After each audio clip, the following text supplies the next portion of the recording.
Je crois que les choses se précisent petit à petit. Félix Tshisekedi, Azalaki,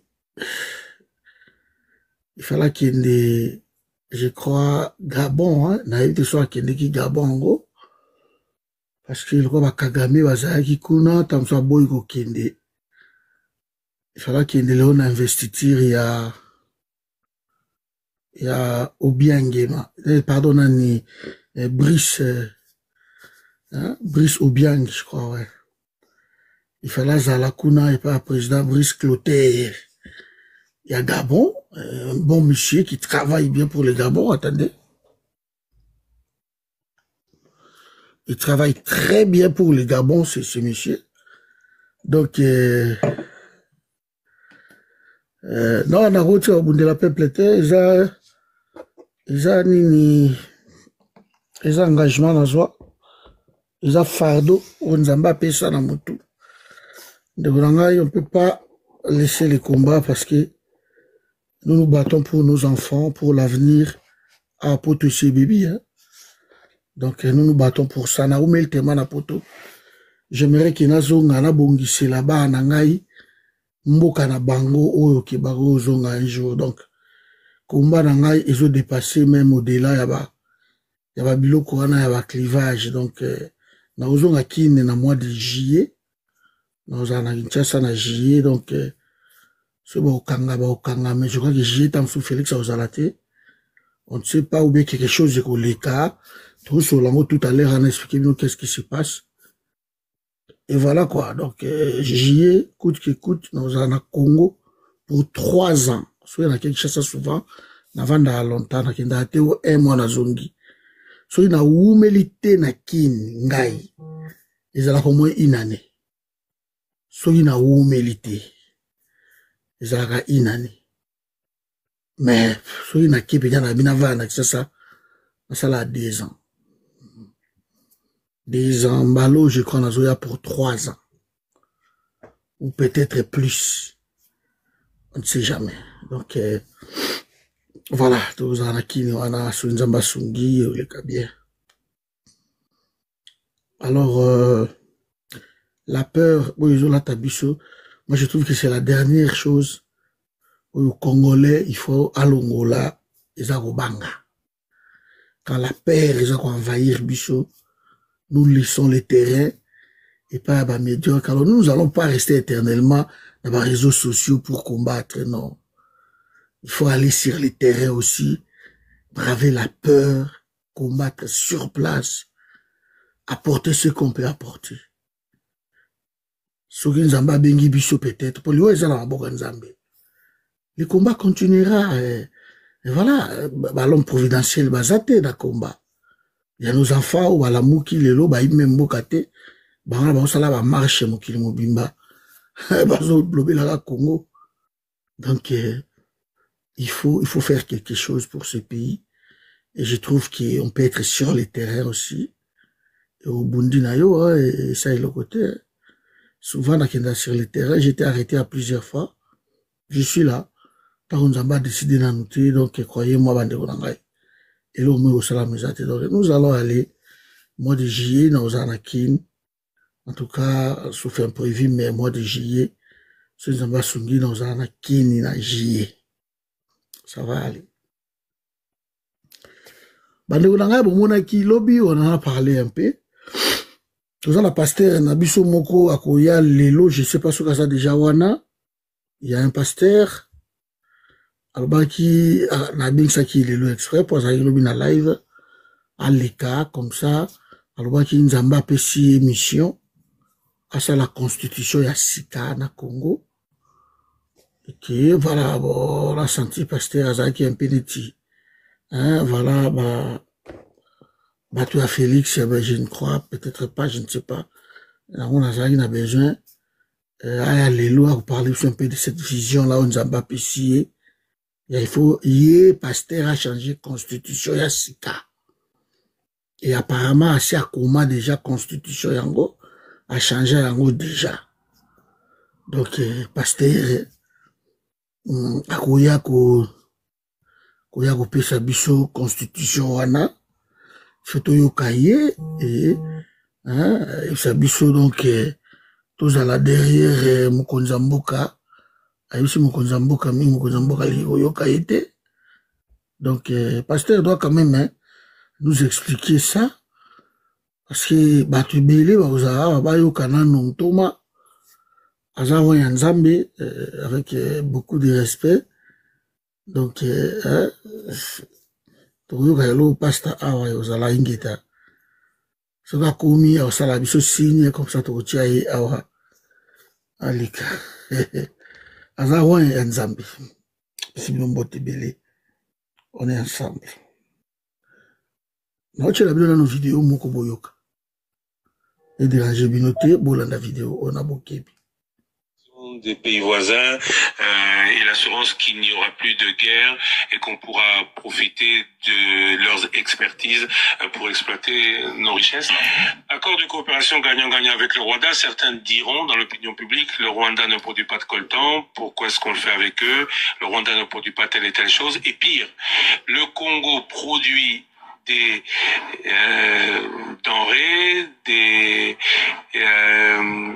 choses listées dans cet accord. Partagez live. Qu'il pourrait lui-même organiser sur son territoire. Pourquoi cet accord? Pour faire comme ce que demandait le président français Sarkozy quand il s'est adressé devant le Parlement réuni en congrès, partager les richesses du Congo. Ça ne me gêne pas, parce que le Rwanda, c'est un voisin naturel. Et ils vont demeurer toujours le voisin naturel. Alors, un voisin naturel qui n'a pas les coltons, un voisin naturel qui n'a pas l'or, mais un voisin qui a une organisation. Pourquoi ne pas ouvrir le marché pour transacter avec ses voisins? Parce que beaucoup de nos compatriotes transactent avec le Rwanda, qui est le pays voisin. Pourquoi ne pas plutôt organiser ces exploitations chez nous? La guerre qu'on nous a imposée depuis de nombreuses années serait la guerre de l'exploitation commune par certains pays des richesses du Congo. Ceux qui nous faisaient la guerre hier ont donc gagné aujourd'hui le droit d'exploiter comme nous les richesses congolaises. Je disais que, en toute honnêteté, je n'étais pas impliqué dans le projet, mais j'essaie de comprendre. Il y a des pesanteurs sur le plan politique qui valent plus que la conception sur le plan économique. Ça peut se comprendre s'il faut le calme, éradiquer, je dirais, le conflit, l'insécurité dans l'Est, pour que le Rwanda étant proche de chez nous, plutôt que je suis en train de réfléchir à haute voix, d'exploiter certaines de nos ressources, mais ça ne dit pas qu'on les donne au Rwanda, c'est un partenariat. On aura peut-être à avoir un avantage comparatif, peut-être parce qu'il y a l'énergie facilement au Rwanda, on exploiterait certaines ressources de sorte qu'on déterminerait la répartition des parts. Donc le Rwanda gagnerait l'accès à nos ressources, nous gagnerions la protection des pays voisins et l'assurance qu'il n'y aura plus de guerre et qu'on pourra profiter de leurs expertises pour exploiter nos richesses. Deux fois, il est mieux de faire les arrangements qui pourront assurer une certaine sécurité plutôt que de mettre en premier l'intérêt économique. C'est ce que je peux peut-être voir comme intérêt par rapport à cela, et je ne vois rien de mal. L'avantage comparatif, peut-être que l'environnement s'apprête à développer ce genre de projet au Rwanda. Je n'ai pas fait d'analyse là-dessus, mais les gens qui l'ont fait, je pense qu'ils ont réfléchi par rapport à ça.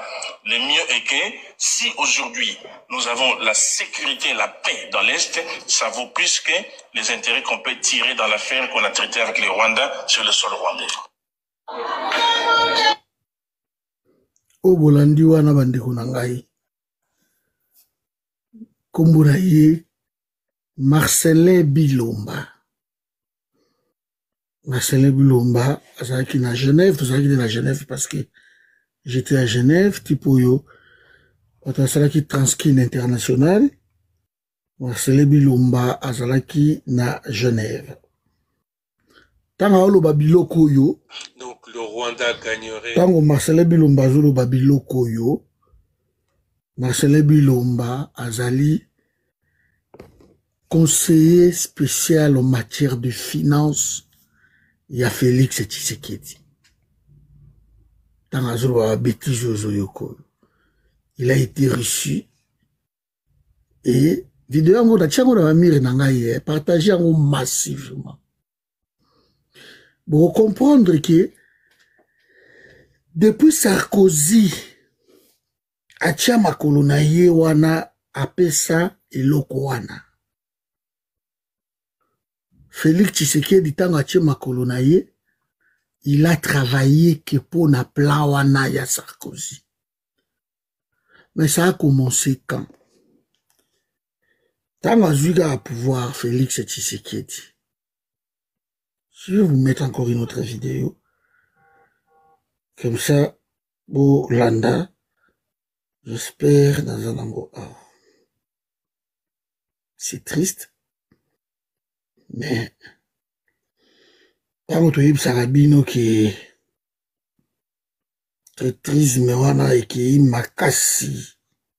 Les gens ne nous écoutent pas. Un pays sérieux ne peut pas sous-traiter sa sécurité na biloko wana. Donc bango bakanisi ke soki bapesi biloko nekime ekokota. Félix na Kagame batikala jamais kokabwana. Bajouaka age oyo ke ozano nelo kote na koko saka peuple na ko gangela peuple mozoli anayo. Tout ça, c'est vrai. Le président Félix a proposé à son homologue rwandais une chose simple. Nous sommes un pays riche. Vous êtes nos voisins. Aucune guerre ne fera déplacer les frontières. Nous resterons des voisins à vie. Moi, je vous propose de mettre ensemble deux projets où nous allons jouer au win-win. Gagnant-gagnant. J'ai des minéraux chez moi qui vous intéressent. Vous avez la possibilité, avec votre carnet d'adresses, de contacter les investisseurs partout à travers le monde et nous allons travailler en synergie pour essayer de développer la zone ensemble. Il lui a proposé, moi personnellement j'ai été à Kigali à plusieurs reprises, envoyé par le président Tshisekedi, porteur de ces messages. Et le président Kagame était tout à fait partant. On a beaucoup avancé jusqu'à ce qu'à un certain moment, il y a eu des intérêts obscurs qui ont fait que voilà, la situation est telle qu'elle est aujourd'hui. Maintenant que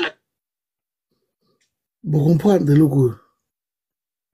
Donc, l'autre côté, Natila Kibino conseiller, il y a Félix Tshisekedi en matière de finances. Marcelin Bilomba, l'homme a 50 notes par semaine. Baché a travaillé ce qui, DG, ce qui va pas mal, échec cuisant, à l'ongolaï. C'est quoi, oh, Boyoki, un autre conseiller spécial. Il y a Félix Tshisekedi. Donc, eze loko oyo, ba solo la yango, mwana maya benga banga lobi, to bendi pouvoir oyo pa a Kabila, to zui yango, metta la condition ba pesi biso yango. Il faut to partager ba richesse na biso, na Rwanda.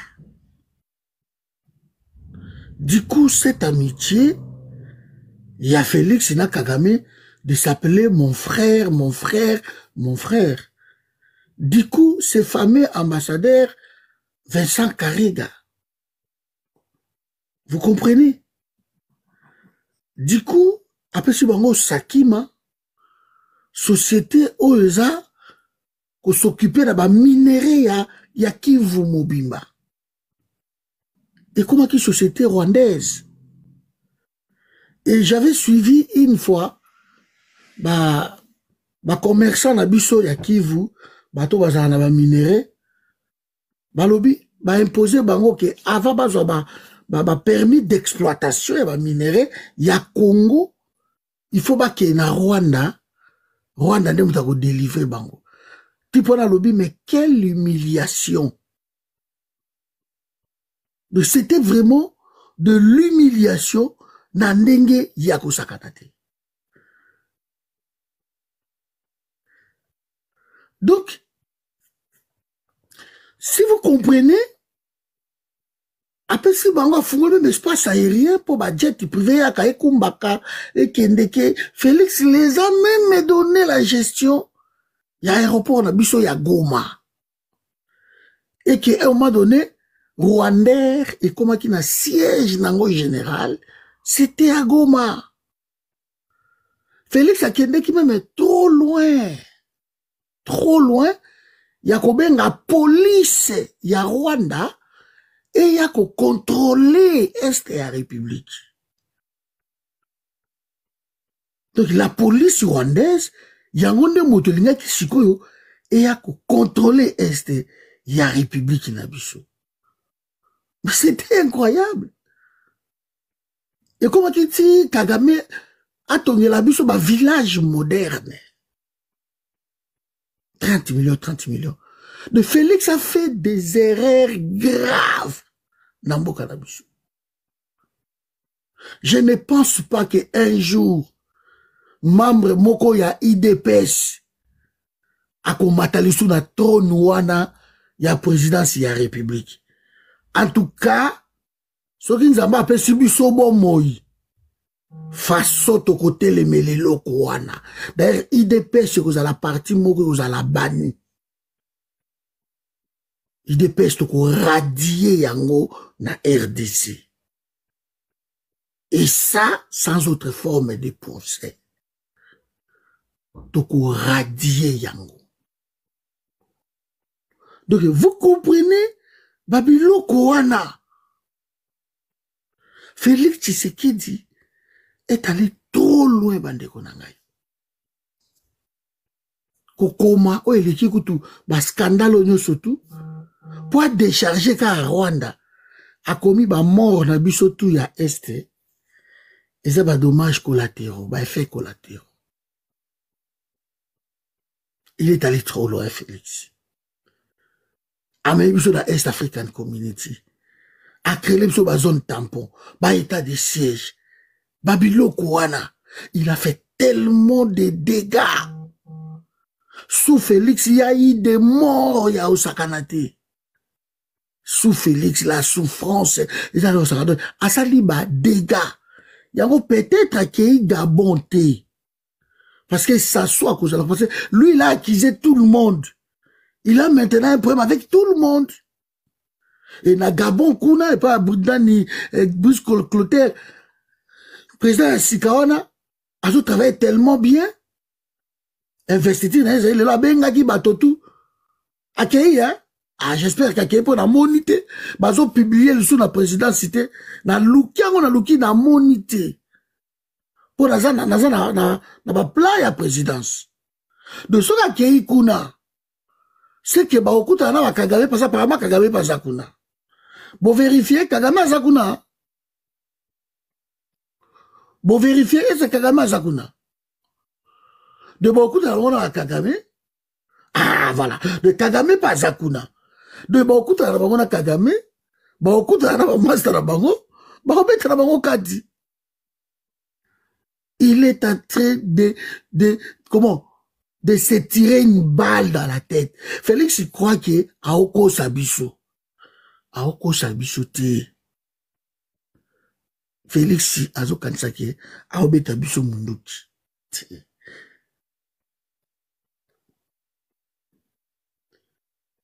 Ok, na otalango tout à l'heure, merci. Tovandi, tomoni. Tango ba o signé ba corps wana, ba protocole wana ba signé ngukuna, il y avait un homme là. Il y avait un homme. Oli Osegun Obasanjo. Azaki na kati wana comme témoin. Basololi makambo, basololi. Tango basisi masolo wana tout. Obasanjo alongwe. Akekutana na Joseph Kabila na Afrique du Sud. Haïti, Afrique du Sud, bakutana Joseph Kabila. Basololi. Alors, Afrique du Sud, azalaki na Kisasa. Yo wana bo monde. Jeune Afrique a commis boy. Jeune Afrique a commis. À Kinshasa, Obasanjo a pu s'entretenir avec le président Félix Tshisekedi. Selon Jeune Afrique, Obasanjo a remis au chef de l'État congolais un message l'incitant à ouvrir très rapidement un dialogue interne avec qu'il ne soit avant qu'il ne soit trop tard. Je suis en train de réfléchir à haute voix, selon Marcelin Bilombapo, avant qu'il ne soit trop tard, avant de se rendre à Kinshasa, il avait séjourné le 2 mai en Afrique du Sud. Olusegun Obasanjo, patron prêtre à Blaguité. Écoutez, il a Félix Tshisekedi. AMC a lobby organisé dialogue rapidement, bah insister bien bah combien wana. Bah inciter yé. De batindi bah lobby il faut ça la dialogue mango avant qu'il ne soit trop tard. Avant qu'il ne soit trop tard. Nous avons un message moko menaçant. Message moko menaçant. Soki to kebite condition oyo ba pesi Félix Tshisekedi avant peut-être qu'il a signé na ba américain avant ba kene soki wapi il faut ba sango ba sama solo dialogue wana o bango bagoloba wana eza ya basango. Il faut ça la dialogue à l'intérieur. De ma consultation, il y a ça qui wana bwe. Piou, et si la paix est ici, le gouvernement national, et bimakate pour, à ça, il y a rien dit à Kodjo, na Saint-Sylvestre. Lui, il est en train de faire, bah, même, il copie Kabila. Donc, il a évité comment il est en train de copier Kabila. Mais c'est chaud, c'est chaud, c'est chaud. De Félix, azo vivre kaka pona au copier Kabila. Côté Kabila, ça qui m'a bé, ça la m'a bé. Côté Kabila, de Félix, il est là. Comme ça, batounaye, soko tuni bango balobi ordi. Kabila pas ça là qui yango. Mais yesu koyo, awa ba pesi comme préalable, comme condition. Olusegun Obasanjo, asa moutou yab américain. Depuis 1996, cet homme, asa moutou yab américain, à Katia Blagité, il a reçu une mission. Parce que parmi Batou Oyo va remplacer Nani Joao Lourenço, Oyo va travailler ensemble dans Fort Nyasimbe, il y a des mains. Olusegun Obasanjo Azanakati. Bango wana. Mais ayaki koyebi, ça doit aller qu'il ne pas à Kabila. Basololi na Kabila. Basololi. Dès ça doit toujours n'abi. Moni conflit na biso wana ya Congo. Kabila ça indispensable. Aza incontournable. Il a un mot à dire, il aura un rôle à jouer, donc, il a bradé nos richesses, pour yango ka mutezogi kuna kenoto co-gérer ensemble na Rwanda. Co-gestion, ya biloko na biso. So na chela bino ba biloko pour vous comprendre que Oyo Salama, Félix Azaki nango déjà basi basala ngona Kagame. Na mona ki moya ko appliquer yango vraiment kaka boingulu ngulu te, il fallait ba komati na niveau wana. Ba ko gérer. Mais pour na ya luka okibia moke kota auto travailler kaka ensemble na région, topé ça. Donc eza buzo ba ya ko sakana te. Yango ye pays. Olusegun Obasanjo bogotanga ngo na sima na ngai yango wana bogotanga eza na Jeune Afrique. Et puis Steve Wembi pe akomaki yango parce que Steve Wembi baza crédible na ndenge mukete yango wana à Kinshasa.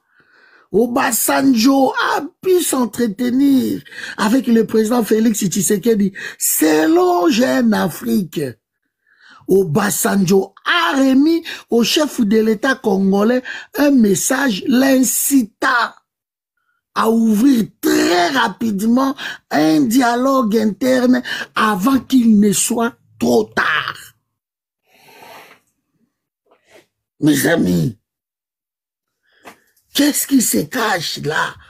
Que yo, na yo kotala yo keba, makambo yo ke mabe, organiser dialogue, beaucoup tana, bosola. Amona ki pe mbusa nyamu ici, oui. Amona ki pe mbusa nyamu ici. Zolinga. Moto pusana azate. Tozo tambola, on dirait toni, donc on dirait toni atamakolote, on dirait toni ata, on dirait to plané, mais to tambola. To bima place moko boy grotte ba politicien Congo balati ba costume ba pelisi ba bougie ba sa ba incantation ngana tu ni na la kisi azola tsanga sko bato ba sa mabe elongi moko sikwe baluke talanga elongi ya Lambert Mende o mala yende pena na mona ke elongi na misusu na mona ke po ba pesaka mikongo Ozomon. Pour conclure. Pour conclure. Na conclure. Yakobe Tezebi. Nga me manga na goma. Na yebi goma te na kenda goma te. Mais tant ou tozu un... Bokangano ba micro na bino, je dis merci à tous. Merci na docteur. Merci na processeur.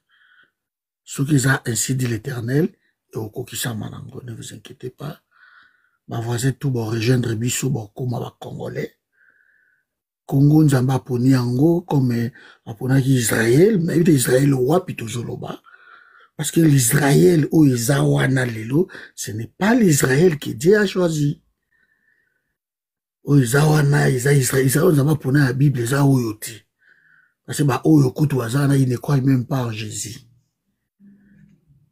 Donc il a évité Israël en oza wapi.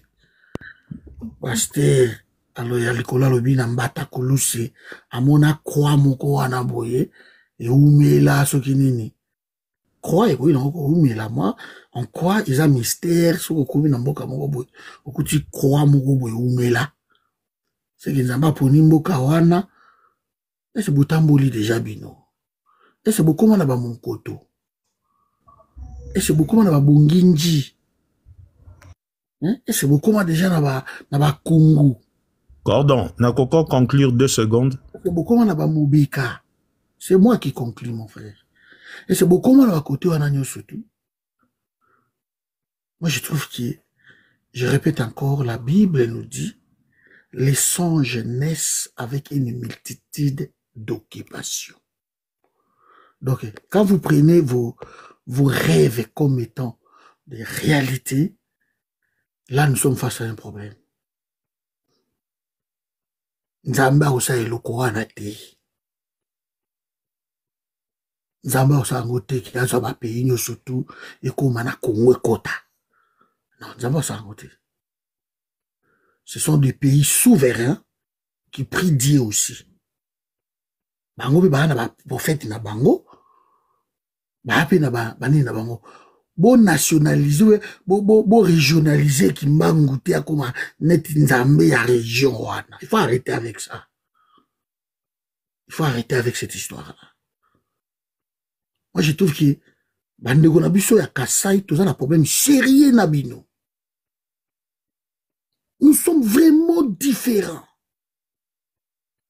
Mais il faut tout pour faire un Congo. C'est pas possible, bandeko.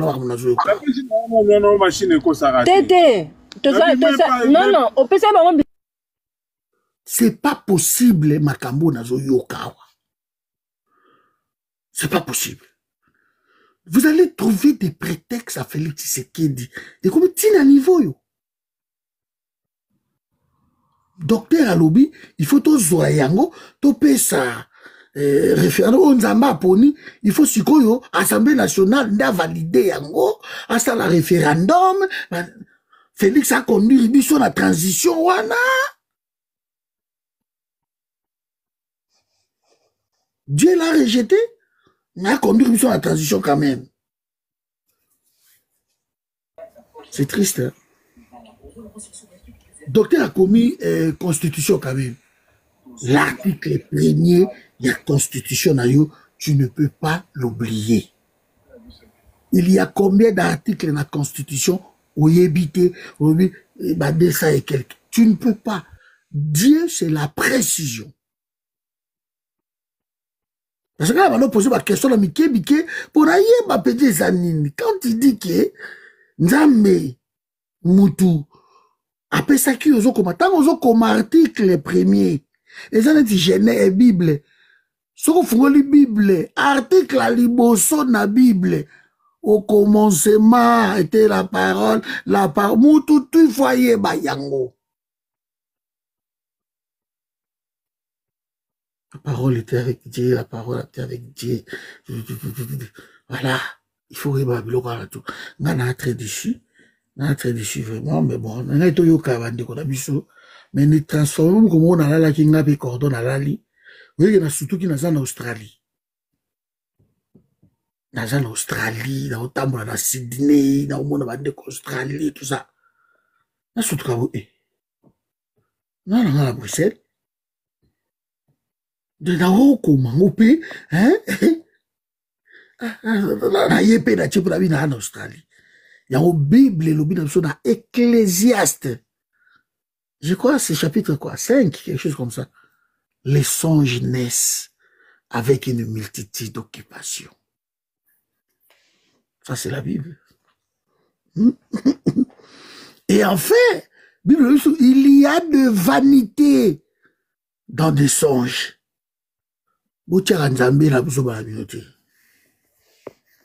Hein, s'il vous plaît, et je ne pense pas que Nzamba Pona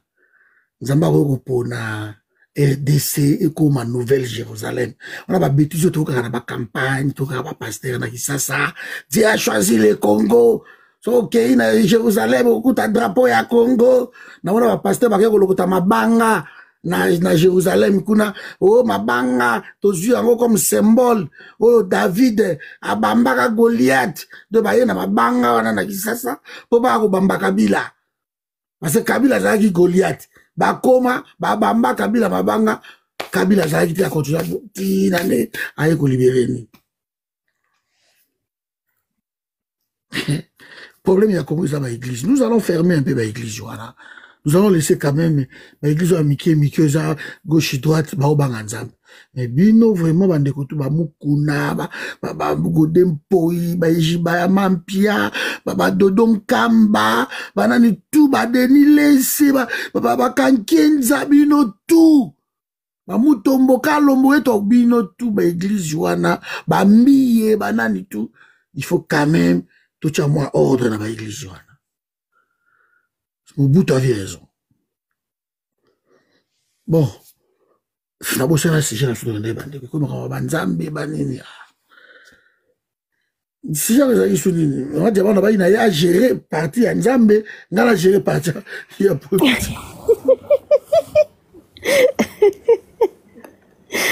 Ah, Cordon.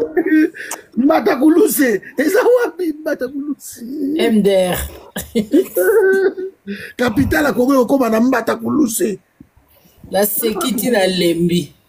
Cordon, au bon souvenir, papa, mon quoi, si aïe la rabiso, awa, il fallait zonga vendredi, à zonga li sous-souté. Oui, oui, eza pasi makambo ndekoranga mosusu processeur abiye kutu kimbango azwaki akoti eti na sa mai atamboli abibi bani bino Pardon, motion, pardon. toke na nsima yango bomoi na nsima d'après Jeune Afrique, d'après Steve Wemby. Donc, Kinshasa, Obasanjo a pu s'entretenir avec le président Félix Tshisekedi. Selon Jeune Afrique, Olusegun Obasanjo a remis au chef de l'État congolais un message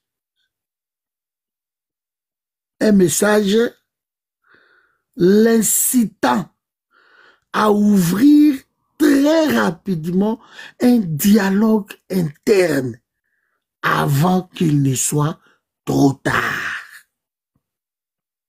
Avant de se rendre à Kinshasa, il avait séjourné 2 jours en Afrique du Sud. Donc, on a passé à l'Oktana, Joseph Kabila Kabonge, Sikoyo, Aye Nakin, Akutaina Félix, a déposé Mukandawana, Ayebishi Félix Alobi, il faut organiser une élection, il y a un dialogue, l'ombango. Donc, il faut un dialogue à Basango. Vous ne croyez pas que Kokende à Félix na États-Unis et créé un problème? Est-ce qu'ils ont précipité le départ en Haïti? C'est que pourquoi qu'on met lié avant qu'il ne soit trop tard? Est-ce que Obasanjo Azab et Bill Richardson ni qui allait ou il faut en attendre d'autres? Maman Diama Malbepa Nayo a pour distribuer. Cordon, je pense que Naoyoka plus Papa Lakana, parce que je ne suis pas très au courant de ce qui est en train de se passer. Papa Lakane, Papa. Ouais, merci maman, merci beaucoup. Je vais parler après. Merci papa. Merci pour relancer biso président na masolo la biso apoko lelo oyo. C'est très important, mais je voulais dire déjà. Il a pasteur donc vas-y. T'es le to église mais eza lobby lelo to solan makambo alors ya mboka. Cordon omoni makambo yo ndeko Wemby, il s'appelle Wemby à lobby. La Jeune Afrique ndenge ba komi. Moi personnellement j'ai toujours fait cette analyse na koma na point wana. Ya kolobake Félix sera ça l'attention, sera kebate a regretter vina a risquer à vivre au Samuel Do à vivre na Libéria. Nzabe ba botula biso parole là que Félix Tshisekedi est né en 1963.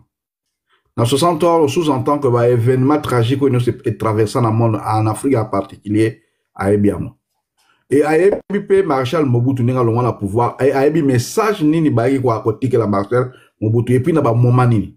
Ils appellent ba moment au Gome Kendeki, ils ont ba moment au Bukavu Kendeki, ils ont ba moment ba Walikale Kendeki. On est venu et juste c'était on était en train de menacer qui Kisangani. Ma yeli Maréchal Mobutu qui était yo ceux qui ont négocié pour obima calmement la pouvoir et bembe na yo mutumoko ako sauver zate bembe no ba otamu sa na gata Kinshasa. Et Maréchal sage qu'il était à répondre avant de calme, mais je ne sais pas ce que Félix a pu répondre. Oyebi makambo ya Félix izaba effet moko de mauvaises intentions ou de bonnes intentions. Ma film auto film comportement à Félix et ça n'a origine. C'est son père. Ce autant histoire ya Congo na yebsa ba Congo tous les jours. De 1960, tindenge mokolo etie Tshisekedi ba kotaki na mabele, ce monsieur a fait des histoires atroces contre la République. Aza la mémoire moko corrompu. Et aza la mémoire moko traître. C'est ce qui fait aujourd'hui que même moi nana a adopté même système et voilà là où le pays est arrivé. À côté pays dans un trou le plus profond, oyo, ceux qui t'ont habité t'ont regretté mboka na biso. Donc, les événements, oyo, biso tozaba témoin lelo oyo. Biso to vivre yango, ceux qui arrivent na mboka mususu et puis ils arrivent na président moko clairvoyant, mais la solution c'est Félix a trouvé la solution, mais la peut-être le auto beta ma solo mususu. Mais orgueil, l'olendo, on dirait à qui pouvoir wana à cela qui révolution à yango, jamais. On dirait, Azora Mandouki, jamais, pouvoir Bakabelier, Bapessier, mais il se comporte comme si quelqu'un qui a conquis ce pouvoir n'a évité par quel moyen.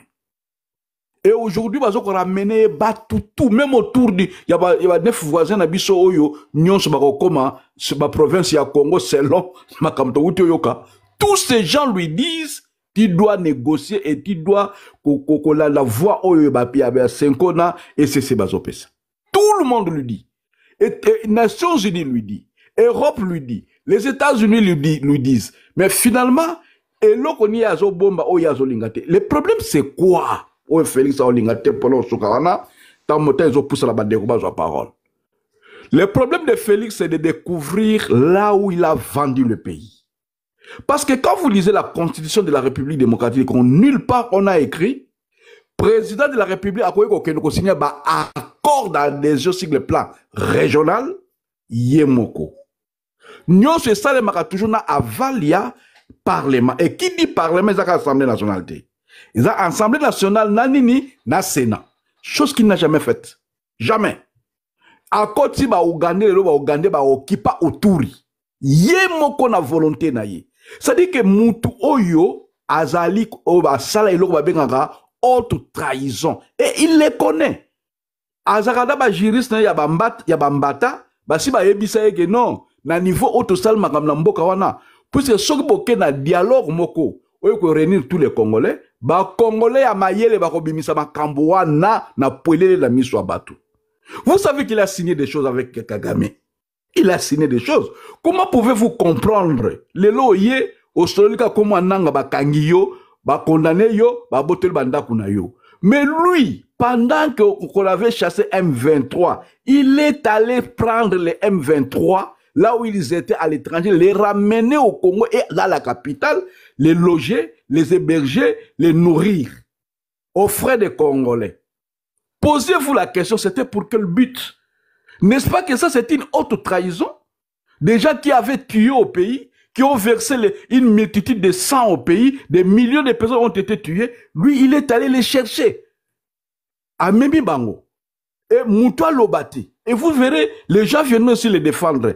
Moi, je pense que de la manière où son papa a assassiné la démocratie au Congo, c'est de la même manière que son fils est en train de chercher à mutiler ce que nous appelons la balkanisation. Et puis, le Congo appartient à toutes les Congolaises et à tous les Congolais. Et moi, je crois qu'aujourd'hui, tout Congolais doit se lever pour dire non à Félix Tshisekedi. On en a marre, on en a assez. Voilà pourquoi. Obasanjo Nenga Yeko Yebisa Nengewana. Jeune Afrique a commis ce n'est pas une blague.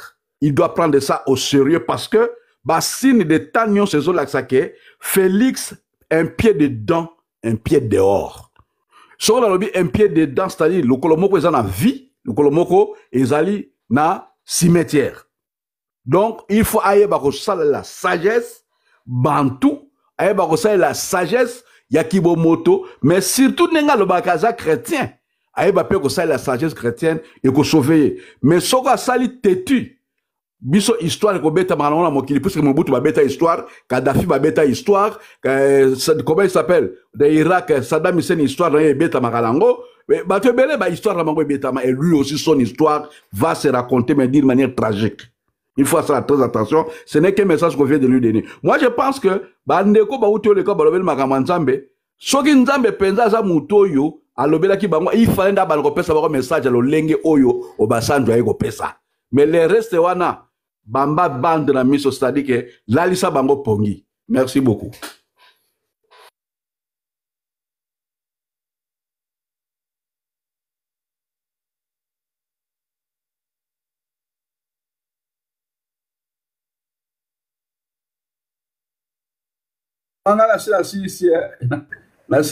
Ok. Maman Françoise. Merci, Maman Diama, pour la parole. Cordon, est-ce que oyebi ke Burundi ndenge zabongo na parti na biso kuna na est, donc batia même chef coutumier na bango na Burundi, donc na parti ya est.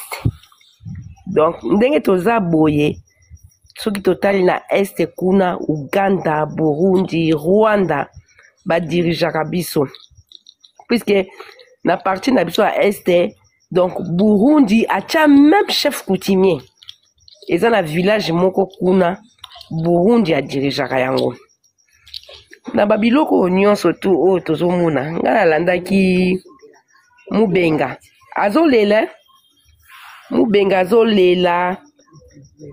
alobi ke donc bapesi liste ya bato oyo puisque aboyaki kotanga même liste wana puisque eza parmi famille ya Félix baza na kati ya liste wana oyo bamiyipi donc il faut que Félix avant makambo ya corps wana balingi basigné na Amérique wana donc il faut bango nyonso tu bakangama ekomeli Félix pasi na makambo wana nyonso tu puisque Mubenga le nalandaki avant kutu makambo wana ebima nalandaki Mubenga azolobela yango déjà donc aboye kotanga même bakombo alobaki ke eza na liste oyo bazo États-Unis epesi mpona donc avant basala banégociation na bango il faut bakangama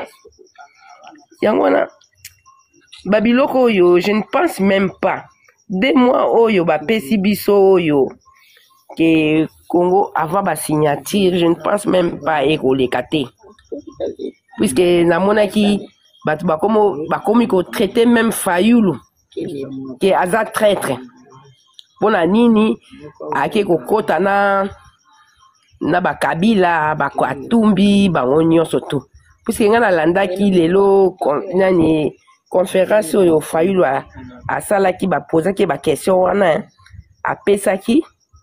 apesaki bato ndenge nini pourquoi akoti wana puisque batrouvaki ke opposition non armée Félix abandaki komona ngo lokwa eloko pamba po tomonaki même badéclaration na ye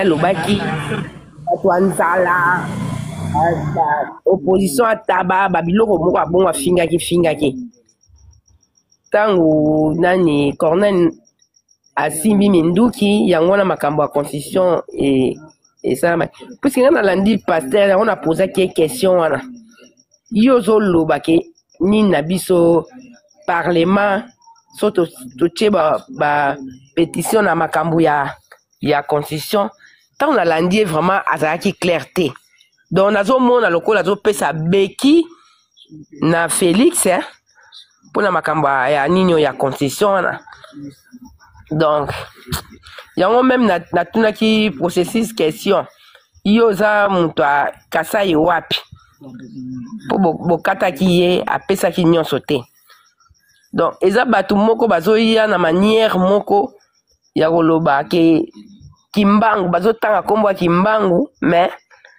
soki kolanda bango vraiment baza bato moko baza bahypocrite nga na croire na nga na makambo na bango wana nyonso balobi te ce sont des hypocrites bazolinga bapesa nani Félix babeki pour changer constitution en tout cas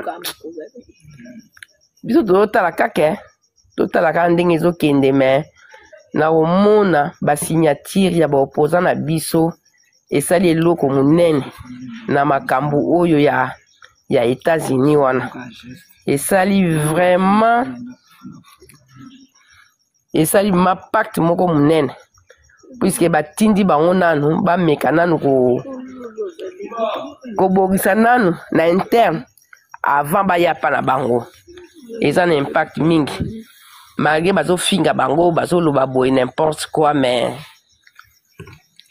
eza na impact makasi même église catholique oyo bazosala badémarche wana nyonso to eza na impact makasi il faut d'abord basola nanu na interne na Congo batala nini bakoki kosala avant bakende nanu na baaccord na bango wana yango wana baretourne bango nanu na pays basola nanu mpe ekota na nyonso wana En tout cas, biso tozotala kaka ndenge nini makambo ekoleka.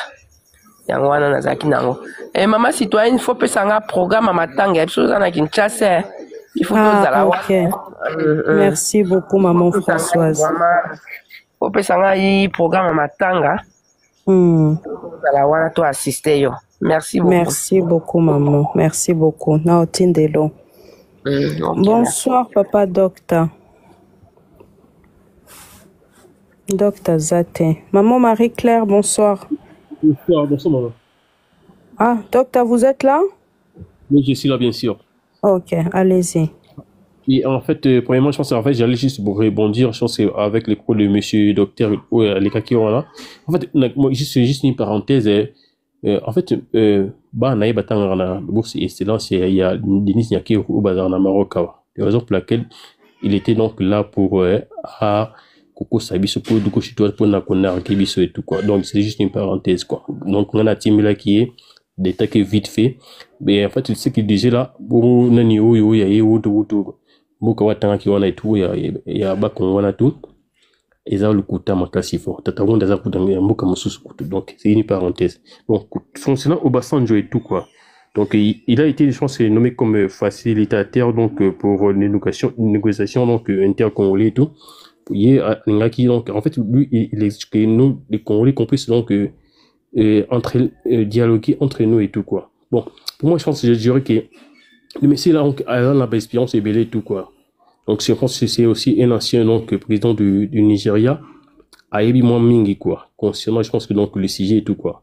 Pour moi je pense que je dirais que donc Félix Soukaza Moutou, il y a Maël et tout, il doit aussi se comprendre et tout quoi. Donc ce n'est plus le temps de pouvoir dialoguer avec donc les gens qui ne sont pas congolais quoi. Donc non, je pense que là on doit parler, on doit je pense dialoguer entre nous les Congolais pour avoir les solutions entre nous les Congolais. Donc ce n'est plus la peine de pouvoir donc kokena Doura, kokena na Nairobi, kokena na Luanda pour avoir les solutions entre nous les Congolais. Je pense que c'est le président Félix Namito Tokomi, si il est vraiment il a un peu d'intelligence. Aruko donc Namito donc a se basé pour na ko 500 bande connaît ou tout ou yo tete bon ba pontin, tete bon ba je pense ba Nil ou tete bon ba projet pété afana bango asona bango parce que c'est que moi je puis comprendre dans ma situation de l'Ikawa. Je pense qu'il n'aura pas, je pense qu'il est sorti quoi. En fait donc au Obasanjo pour n'aura azar rendre moto et au PC netika ka boué de sauvetage quoi pour que azo moi abimanama honneur. Maintenant, c'est pour moi, c'est fait à Félix, c'est qu'il de pouvoir choisir. S'il veut sortir avec l'honneur, s'il veut sortir avec le déshonneur, c'est là l'engage qu'à lui-même, quoi. Je pense qu'il est assez intelligent et assez, donc, je pense aguerri pour prendre une bonne décision. Donc, pour moi, je pense que, intervention, il y a Obasanjo, et là, je pense qu'on peut pas, donc, donc, je pense qu'on prend à la légère. Je pense que Obasanjo, là, bateau, Oyo, bayebi donc géopolitique il y a région et tout avec il je pense que un ami je pense à Mosé Laurent Désiré Kabila et tout et il était parmi les gens qui ont été informés. Je pense que il y a Makambutu et les cas qui pour na baoté vite. Donc je pense que c'est ça je l'ai dit. OK donc quoi. Merci à vous et tout quoi. Donc bonne soirée à vous quoi. Merci beaucoup docteur. Maman Marie-Claire.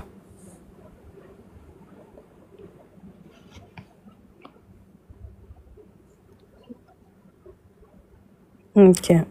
Monsieur Mbanza.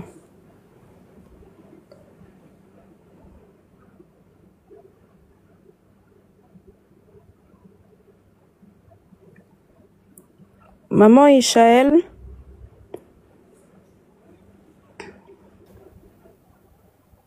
Oui, nafungoli micro. Bonsoir maman. Bonsoir maman, mes condoléances. Merci beaucoup maman. Courage. Ouais, sujet Zakinine au cordon l'obakino landinde analyse à cordon sur visite à Sajoana et Afrique, c'est ça? Tout à fait. Bon, pour Nangaï, Nalandi, en gros, na info par-ci par-là, na bas réseaux sociaux, na Monique, je sais pas, Tshisekedi, Félix, a eu un rapport à force, je pense. C'est un garçon qui a des problèmes psychologiques. Pour ba psy mingi ba yoka ka na rapport ya force. Je pense. Ce qui moi naza tetu mingi na ndaku.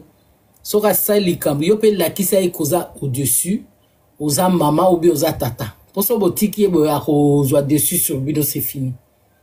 Dans ce sens-là. Mutuano aye wana na yebi été. En tout cas na yebi président ancien président nigérien té. Donc c'est un sage. En voyant vraiment son âge et tout, donc considéré à Outi Washington, ma photo musuna moni azaki pe na Washington.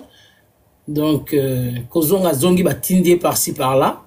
Aza vraiment sage. Et puis pour l'invitation de Kabila, je pense que Kabila va jouer un rôle très important dans ces pays parce que c'est un ancien président, chef de l'État, et qui a, malgré échec, mais a quand même un ancien président, et un ancien président qui a passé le pouvoir dans Balobanine, qui a passé pacifiquement en fait.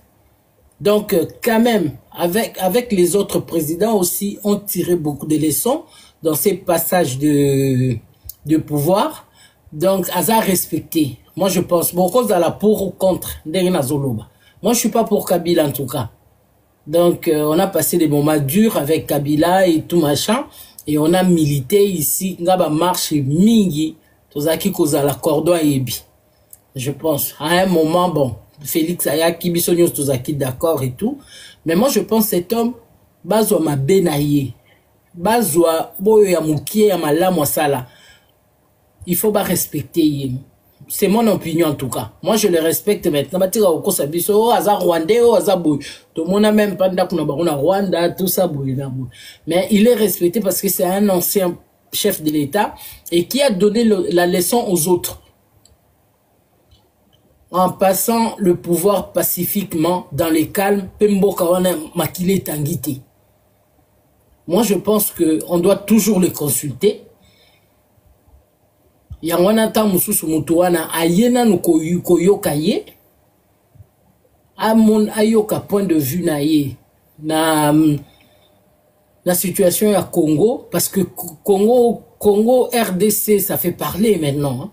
Parce que Batou, même les Américains là qui ont reçu tout ça, je pense qu'ils comprennent pas. Comment est-ce qu'un homme peut vivre en dessous de $1 et puis bazo ben absolument qu'ils ont binéré. Il faut tourner ma cerveau dans plusieurs fois. Mais Américains zazo baté, on a la kenda qui Amérique na moni ampleur oyo Amérique na Miami na moni ndenge Amérique za munene. Na talibatu na ngabi memboko yo. Ah, balobaka mutu so bimina balabala pas batire nga kuna zo banga kokoma na quoi même toke de na supermarché pour so mamai pour to yaki na hôtel oyo ya Grande Avenue wana. Donc na ye Nathalie na vandi na raisonner mboka wana eza mune déjà Miami eza bongo babisika musu to comité eza ndengeni et puis to kiti na aéroport ba avion ezo décoller à la queue le quoi. Vous avez avions de colata 6 avions de kilomètres à manko ils ont landana. Donc Nathalie na lobi non américain alingambo kanaye. Nathalie discipline au bazanango on somba bière na bututi. Peso sombi bière au kangiango na sac moko opaque. Donc et mon anate ce qui ba moni atozo mela enenkel. Na libanda police akangiyo. To uti na centre commercial. Tozo zonga tomati na bus. Nga kutu nazo banga. Donc bokota. Mais il faut te foutre en bon. Tcheka kambon on a place chauffeur a ebisa ki yo okocha mbongo. Chauffeur a simba mbongo te. Yo moko koti soki $1 no sezaki combien? Tra ekoti. Ba pesa tikete. Nga nazo zela ticket. Chauffeur on ba pesa tikete. Mais soki ba kangi yo fode, okobeta prison lokola soki mutu. Bon, crime est un peu grave. Donc, me robet à prison. Donc, Motokuna a fondakate. Moi, ça m'a étonné. Bon, si ko ba kende pona ba minéré. Ya bino, ba kende, ba ye banan mbokango, ba vivakande, puisque ils font des enquêtes, hein. approfondi en fait. Pour ba retourner na mboka ngo ba vivre na ndenge nini. Mboka ngo ba konzina bango ba za ndenge nini. Toko signer na bango accord kaka boye kaka mbulu ka boye. Moi je pense pas. Amérique a muke na monaki. Na monaki vraiment Amérique oh ba loba vraiment na Bible bata Bible ba outi awa. Là où le péché abonde, la grâce de Dieu surabonde. Donc moi je suis sûr que Babylone na bango na ba Amérique et aussi Mbaté. Donc ba renvoyer bango na batu ya mboka na bino. Na bopoza na bino, na batu na bino bo kenena ko arranger bino na bino, bo solo la, pe na ba africain. Ba africain o bazana ba expérience. Nigeria, eza Nigeria président ou bien ni na yebi soute cordon lobaki kamon. Aza président ya wapi? Po ba Nigeria ngo za rami bale. Ya Nigeria. Nigérian. Oui, yo zolo ba Niger. Ye Nigeria. Ah, ok. Ah. Donc, na moni neti président wana, comme il est sage, yango ba bengiye asala. Po ba américain ba kokota ka ngulu boyete, ba bengiye nano. Donc, bazona des Africains aux Africains. Mais toujours comprendre que les Africains aux Africains. Toujours comprendre en côté. Bato ba Mali ba sali yango. Na mboko nini, Burkina Faso asali yango. Les Africains aux Africains nano. Bozomona baninga baza ko se développer biso sikoto okende ko benga soki ba américain ya rapamba pambate américain je pense pas côté wana donc a rejoindre échec a kotinda ba diplomatie na agissante wana et kokoma diplomatie agitée donc ba kobandaka ko binisa yeba bandaka ko binisa eti ba fe na ekokoka tamsu ba kolinga na bango pe ko boma ete ba comment kotika bango pembeni pour à vivre ndé baninga ba ya ko bongisa mboka wana. Moi, je pense que c'est ça. En tout cas, c'est mon analyse. Na comprendre ma solo. Donc, ce qui a beau y.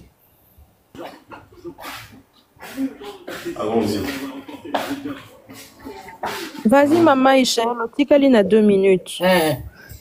Ce qui a beau y, c'est à lui de prendre ou à laisser. Hein.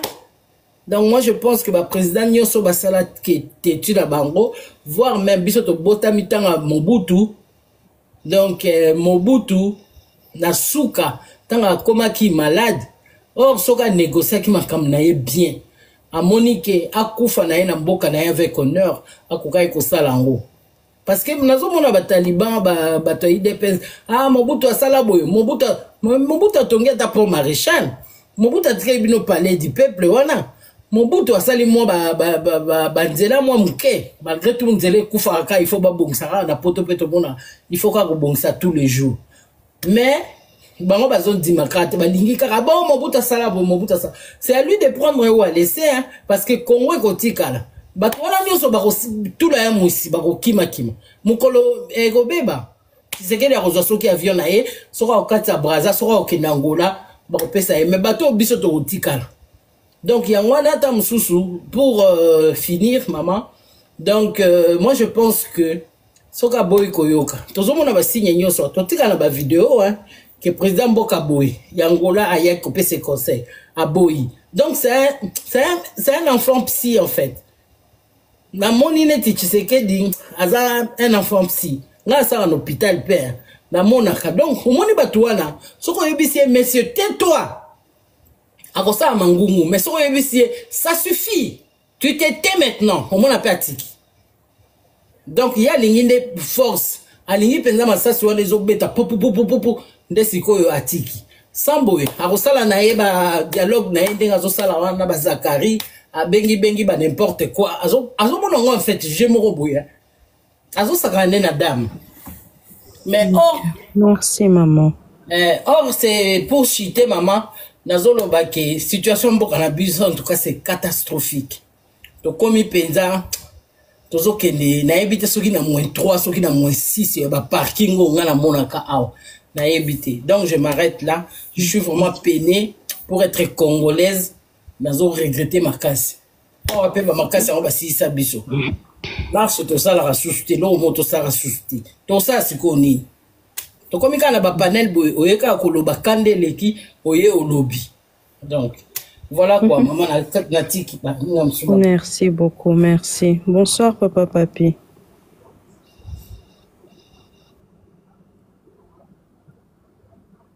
Bonsoir, maman citoyenne, et bonsoir à tout le monde. Nakacha panel principalement Cordon. Je commencerai par réitérer mes consolations. Aujourd'hui, j'ai tenté de joindre la Cordon, maman, qui t'engage, Cordon, so batumusu bazali ba matra. Moi, ça. J'ai tenté de joindre à 4 reprises, mais non, je vois qu'il y a été. Ouais, tellement de numéro IBD, on ne sait pas trop. Donc, si demain on peut s'appeler. Mais sinon, en attendant mes consolations, je réitère, et le coin péto, c'est la programme comme les autres. Alors, n'importe ce que vous avez. Oui, oui, papa Pi. Ah, ok. Alors, pour un sujet Oyo, en tout cas, faire rarissime, je vais solliciter une compréhension à yo, n'a accord, parce que j'ai des choses à dire. Et qu'on risque de déborder légèrement. Moi, ma ministre Oyo, timing Oyo, peut-être Oyo couper ça. Parce qu'il y a plusieurs aspects que je voulais aborder par rapport à ça. La première chose, prenons les choses par le commencement. Balobana français est pris qui croyait prendre. Fatih a cru qu'il va diper tout le monde comme il en a l'habitude. Makambo yaba mambo ba Rwanda oezalaki nangote. C'était un problème entre un besoin exprimé par les Américains. Naye a eko sauté de l'occasion pour yako sala ba proposition naye. Et dans le cas de la proposition, il soulève le problème de sécurité. C'est lui qui le soulève. Que voilà, je dois minérer, pas dans le mais tu as le problème de guerre dans l'Est. Est-ce que moi, je suis là, je suis guerre, ici, là, comme ça, vous travaillez dans les meilleures conditions. Ça s'appelle la dipérie.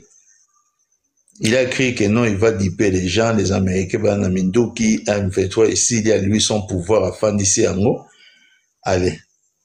Avec au don doigt, babandi ko sala makambo, ko sala na ba panel, bakelo ko déjà ko tia biloko ebele tout ça. C'était ça la démarche au début. Maintenant lui, c'est lui qui va tel qu'il a toujours analysé la situation. Pour lui, il a toujours pensé que les problèmes que nous avons dans le niveau du pays, il faut éviter l'opposition de la société civile. Pour qu'il y ait problème, son problème, c'est seulement avec l'AFC. Et selon son analyse, AFC, pour qu'il c'est le Rwanda. Il va soulever maintenant, il va ouvrir la brèche. Il y a le non, celui qui a Rwanda, tiki na ema kambouana, bino bo travailler na cadre ya kimia. Dans un problème, il faut seulement faire une pression sur le Rwanda à retirer kaka, ba troupe na biloko tout. C'est lui qui va ouvrir cette brèche. Les Américains, notamment si c'est M. Boulot, c'est ceux qui n'ont pas et aussi tombé na pano, na première vue, parce qu'ils vont faire des déplacements à Kigali, ils vont rencontrer le président Kagame, et puis ils amorcent une démarche. Moi, je l'ai regardé. Non, mais Batou, finalement, est-ce qu'ils pensent connaître les problèmes des Congolais si la crise congolaise que les Congolais bangomoko? Parce qu'au début, même les Américains nous ont bypassé, nous les peuples. Pour la Bango, c'était un problème sur Basolina, Fatih, Bobo et tout ça, mais si le Rwanda fait des déclarations à Bikati, qui donc qui met en Akatiamboka. Mais qui vous dit que ça va ramener la paix? Les Hello qu'on va signer que les Congolais ont des véritables problèmes entre eux. Nakatiambo il y a un problème, par exemple, donnons seulement un exemple, il y a AFC. Bateau Bakota na AFC, chacun a ses motivations. Bamsous Bakota AFC pour la vérité des îles. Missous Bakota pour le détournement. Missous Bakota pour le problème communautaire. Ni sous Bakota AFC parce que Monique arrogance et l'équipe. Tout ça sont des problèmes qui ne vont pas trouver une résolution par un accord bilatéral entre RDC et Rwanda. Non. Et retrouver solution en AT. Et les Américains n'avaient pas compris les problèmes au début dans ce sens-là. Ils vont jusqu'à signer un accord de principe ainsi de suite. Bakeiti na biloko wana. Quand ils signent cet accord de principe, ils n'ont même pas analysé tous les aspects aussi. Analyser qui a mon sauté. Pourquoi est-ce qu'aujourd'hui, ils demandent qu'il y ait besoin de 2 mois pour compléter? La position prise par le président Nanga, la position des évêques et les communiqués signés par les 4 opposants, ça donnait matière à réflexion. On a démontré que le problème n'est pas un problème lié à l'État congolais na Rwanda, mais que les Congolais ont de véritables problèmes en interne et que ces problèmes-là doivent trouver la solution. Et la solution, en gros, il faut trouver comment est-ce qu'il faut la démarche et ça l'a amorcé. L'Union africaine avait déjà désigné Faure Gnassingbé et Adema a désigné comme facilitateur dans le dossier à RDC en remplacement d'Eduardo Nananyo na Joao Lorenzo qui est aujourd'hui président d'exercice à l'Union africaine. Dans l'Union africaine, il y a 5 sages. C'est Faure Gnassingbé qui va désigner Olusegun Obasanjo parmi les 5 sages, parce qu'il fait partie des 5 sages de l'Union africaine. C'est pour maintenant, Ayako, t'as l'aspect wana. Il y a comment réconcilier les Congolais, bloc union pour éviter les pires. Il faut comprendre d'abord Faure Gnassingbé et Olusegun Obasanjo. C'est quelqu'un dans son pays qui a pris le pouvoir par coup d'État comme chef militaire. Il a fait 3 ans dans le pouvoir. Après, il a quitté l'armée comme civil, comme la situation qui se passe au Gabon. Ayeko postulé, il est devenu président de la République et il a fait 2 mandats. À l'issue de son 2e mandat, c'est lui qui l'a remplacé, a formulé les dossiers, a louqué les problèmes. Et il a même été à côté de même prison, dans le Niger. Emprisonnant qui est ainsi de suite. D'abord, il était condamné à peine capitale, et puis plus tard, avec la pression internationale, la commission peine à 15 ans, et plus tard même, avec la prison, l'ongo le peine en carrément.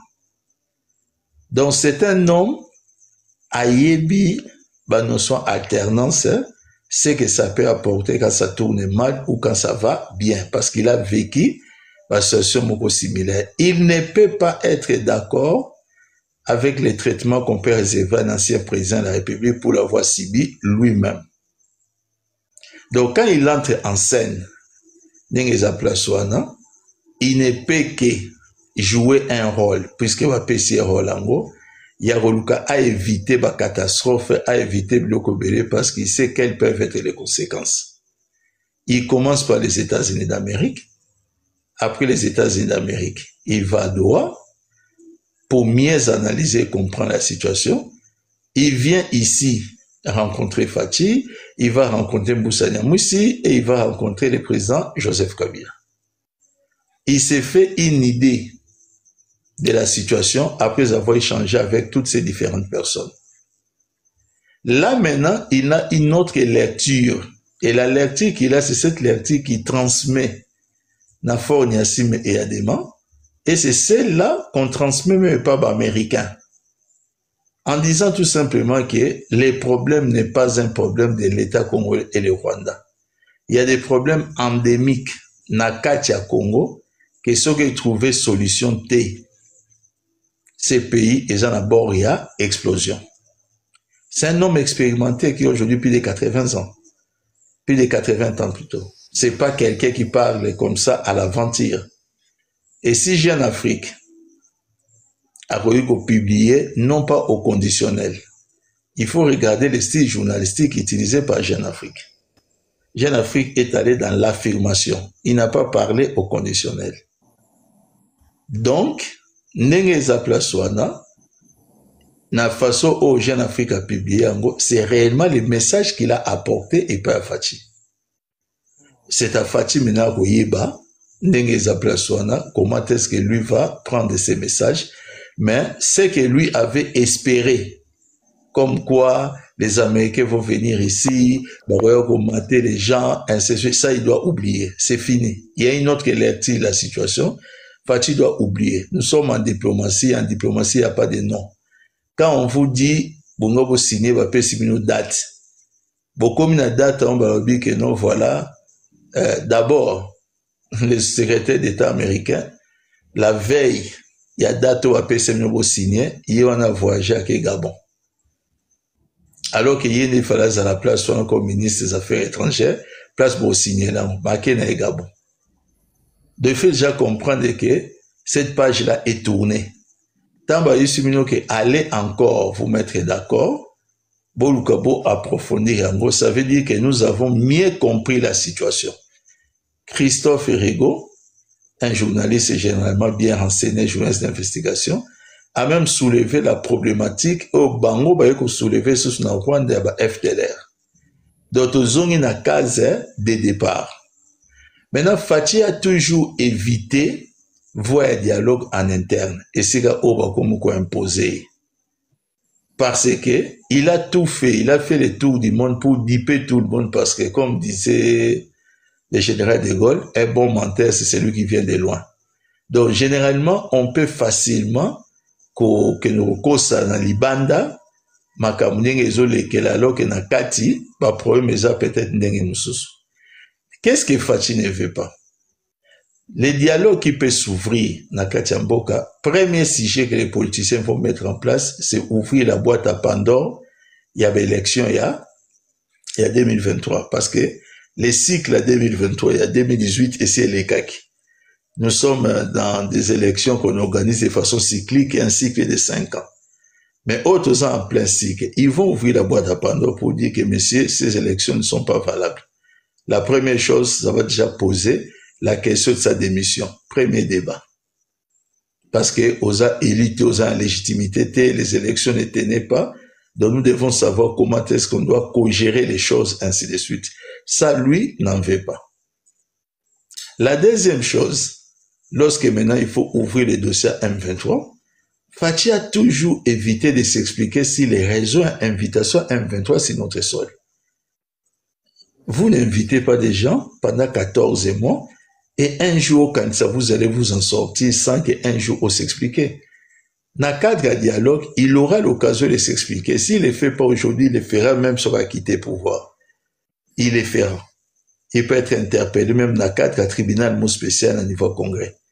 Il doit un jour dire aux Congolais pourquoi il a invité les M23 na Kinshasa pendant 14 mois et pourquoi il y a eu la pomme de discorde. C'est-à-dire, boye, guerre ezate, batubazongi, guerre ebimi. Qu'est-ce qui s'est passé? Il sera tenu responsable de tous les morts au Eyesiba. Parce que quand il a fait venir les M23, le pays était en paix. Toi qui n'habites pas, Congolais moka koufate. Mais tant que M23 bazongi, c'est là que Bitumbe bandi pour Congolais bakoma koufa. Il faut qu'il s'explique. Et là, on a échappé dans le côté. S'il n'échappe pas à ça aujourd'hui, demain il n'échappera pas à ça parce que moi je lui ai toujours souhaité une longue vie. Il va vivre le plus longtemps possible parce qu'il aura plusieurs réponses à donner aux Congolais. Fatih n'a pas encore répondu à la population, Mbongo Aram et Kenda Wapi. Tout ça sont des matières qui vont figurer dans le dialogue. Lui s'est dit que Mbongo Aram est Zali, mais Zali qui est rare.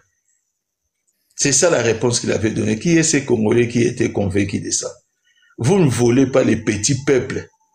Nengeza Plaswana et les petits peuples, Tinaba Maman Maraîcher, croyant que et les cas n'ont qu'à kabouiller tout ça. Non, la politique fonctionne avec un système à rancune. Un jour, il doit dire aux gens, Maman Malewa Oyakwa Boyiba ki Bongwana, Mbongo Ekenda Wapi.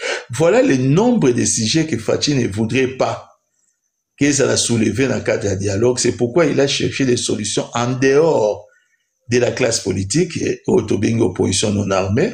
Il a cherché des solutions en dehors dans différents forums où on peut trouver sur les plans africains à l'international. Chaque fois qu'on lui ramenait dans le dialogue, il a toujours refusé.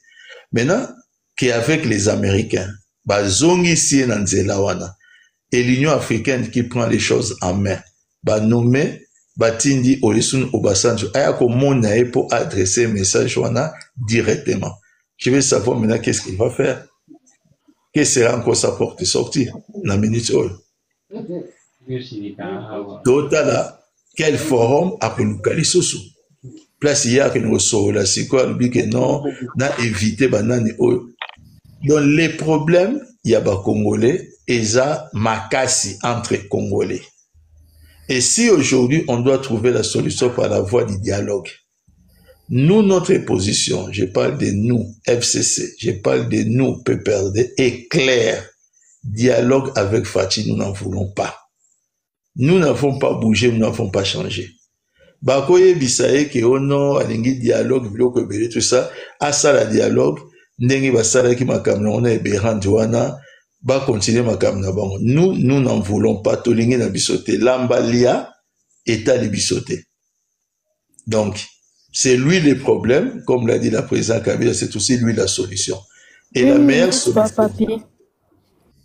solution à faire en ce qui les concerne, c'est tout simplement d'avoir le courage de déposer sa démission. Parce qu'aujourd'hui, je vois mal Fachi se retrouver dans le contexte d'un dialogue et pour répondre à quel genre de préoccupations. Moi, j'ai déjà assisté, Papi Tamba, la relation, une question. Comment Obasanjo lui a dit, il faut salisa yango rapidement, sinon il vous allez trop tard pour la Félix. Ça veut dire quoi ça? Ça veut dire beaucoup de choses. Au moins que j'ai c'est là ma crainte. Ça veut dire quoi? Cordon, ça veut dire beaucoup de choses. J'ai effleuré la question. Mais il est difficile dans le cadre de panel, tout ça, pour reconnaître de faire une analyse approfondie sur ça. Il y a un avis que Obasanjo n'a pas parlé au conditionnel. Et Jeune Afrique plutôt n'a pas écrit au conditionnel. Jeune Afrique a affirmé qu'Obasanjo lui a dit ça, et Obasanjo n'est pas quelqu'un qui a caressé dans le sens à poil. C'est-à-dire, Fachi vient de se tirer une balle au pied en cherchant à diper les Américains. Et loko oyo ya ke ya na ba na bana pa ko bana français qui n'est pas délicat n'est pas bana français et pris celui qui croyait prendre. Donc au fungo la boîte à Pandore, il a pensé que non voilà ba américain ba minéré boya ko zoa ce qui bozui boedenga to bouter M23 to beti ba missile biloko tout moi j'ai rien à mettre côté où on va exploiter les balingi, n'a changé constitution, n'a continué après battre Mukwatombolo, Fachi Béton, ainsi de suite. Mais il a en face de lui aussi des politiciens. Il n'a pas en face de lui des petits enfants. Et si il y a d'autres politiciens, il faut aucun. Politique est un bon monde d'explication. Vous croyez qu'il n'y a pas eu des gens qui sont partis donner des explications aux Américains? Vous croyez qu'il n'y a pas de gens qui sont partis, qui sont américains, attention, vous êtes en train de prendre des fausses routes. Tozana, nini oyo, na domaine moko diplomatique. Et le Kouana Cordo, c'est pas un intellectuel avisé le Kolayo, que je vais apprendre ça. Quand vous voyez, on vous donne une date pour signer un document. La veille, on vous dit, on vous donne 2 mois pour kende, pour se arranger, pour se mettre d'accord. Mais vous ne vous mettrez jamais d'accord parce que les problèmes, il y a un discours, tout ça, ils ont mis à zéro. Ils ont mis à zéro. Aujourd'hui, même les États-Unis d'Amérique commencent à comprendre que c'est facile les problèmes. C'est-à-dire, c'est lui-même qui est parti ouvrir une boîte à Pandore. Et tu dois prévenir, même yo ça la analyse à accord, dans la landayo. On va dire que prévenir, va fatiguer, on va dire que l'oko oyo, luka oyo. Et kozongela binomoko. Et nous sommes en plein dans ça. Les restes, tofandika nien, tozota la negezo kenoka batbana cinéma. Baota la film. Non, maman citoyenne, encore une fois de plus, mes consolations. Merci beaucoup, Papi. Merci beaucoup. Monsieur Hilario? Ilinda? Non, vous êtes venu après, Monsieur Ilinda. C'est Monsieur Hilario.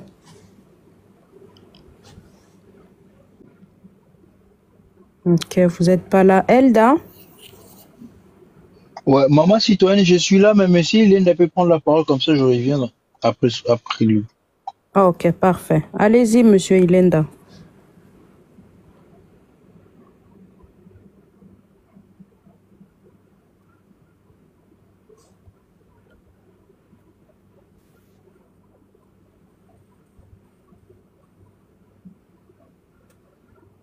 Monsieur Ilenda.